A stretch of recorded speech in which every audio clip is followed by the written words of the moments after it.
Salamu. Nasema Endelea vizuri. Taja nguzo za imani.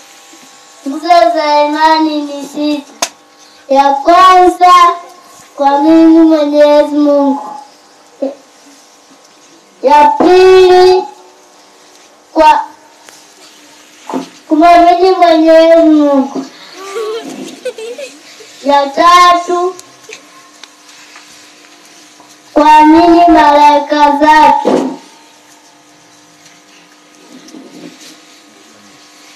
Ya nne, kuamini vitabu vyake. Ya tano, kuamini siku ya mwisho.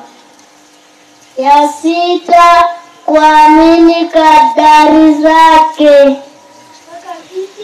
Safi. Nitajia nguzo za Islam. Ya kwanza, kutoa shahada 2. Ya pili, simamisha swala 3.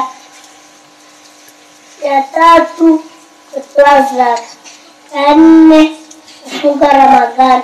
Ya 5, kuhiji kwa wale wenye uwezo. Asante. Shukrani. Wahada, assalamu alaikum warahmatullahi wabarakatuh. Waalaikumsalam.